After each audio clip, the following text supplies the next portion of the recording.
জানেন, প্রধানমন্ত্রী শেখ হাসিনা আজ রাষ্ট্রপতির কাছে পদত্যাগপত্র জমা দিয়েছেন এবং আমি তা গ্রহণ করেছি।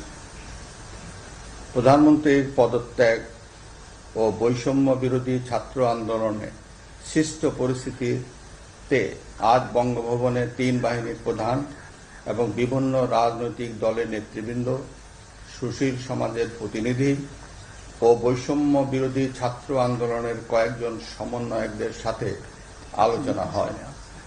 শুরুতেই সেনাপ্রধান বিরাজমান সার্বিক পরিস্থিতি ও রাজনৈতিক দলগুলোর সাথে তার আলোচনা সম্পর্কে আমাকে অবহিত করেন।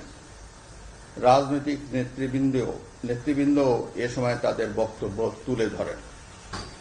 সভায় বৈষম্য বিরোধী ছাত্র আন্দোলনের নিহত শহীদদের স্মরণে শোক প্রস্তাব গৃহীত হয়। এছাড়া জরুরি ভিত্তিতে একটি অন্তর্বর্তীকালীন সরকার গঠনের সিদ্ধান্ত নেওয়া হয়। সকল দল ও অংশীজনদের সাথে আলোচনা করে গঠিত অন্তর্বর্তীকালীন সরকার যত দ্রুত সম্ভব নির্বাচনের ব্যবস্থা করবে। বৈষম্য বিরোধী ছাত্র আন্দোলন ও বিভিন্ন মিথ্যা মামলায় আটকসহ সকল বন্দীদের মুক্তি দেওয়া হবে। বৈষম্য বিরোধী ছাত্র আন্দোলনের নিহতদের পরিবারদের ক্ষতিপূরণ প্রদান ও আহতদের সুচিকিৎসার প্রয়োজনীয় সকল সহায়তা দেওয়া হবে। সর্বসম্মতিক্রমে বিএনপির চেয়ারপারসন বেগম খালেদা জিয়াকে মুক্তি দেওয়ার সিদ্ধান্ত নেওয়া হয়।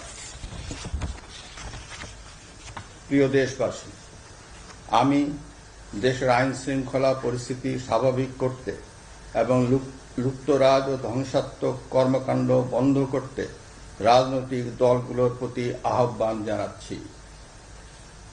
জনগণের জানমাল ও রাষ্ট্রীয় সম্পদ রক্ষায় সশস্ত্র বাহিনীকে কঠোর পদক্ষেপ নেওয়ার নির্দেশ প্রদান করছি।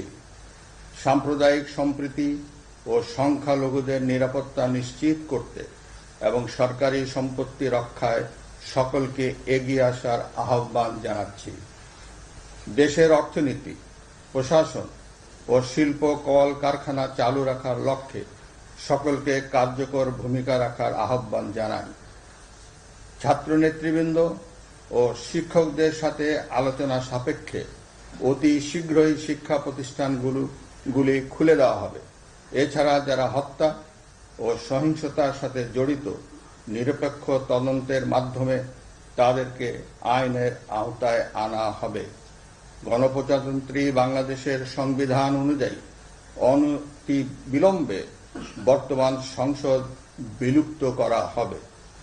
দেশের সকল অফিস আদালত আগামীকাল থেকেই স্বাভাবিকভাবেই চলবে।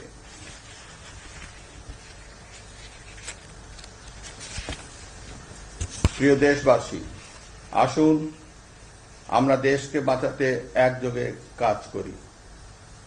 পারস্পরিক হিংসা বিদ্বেষ ভুলে ও প্রতিহিংসার ঊর্ধ্বে উঠে দেশকে এগিয়ে নিতে নিজ নিজ অবস্থান থেকে ভূমিকা রাখার জন্য আমি বিনয়ের সাথে আপনাদের প্রতি অনুরোধ করছি। একটি সুন্দর ও সোনালী ভবিষ্যতের প্রত্যাশায় আমরা এগিয়ে যাব ইনশাআল্লাহ। মহান আল্লাহ আমাদের সহায় হন। খোদা হাফেজ। বাংলাদেশ চিরজীবী হোক।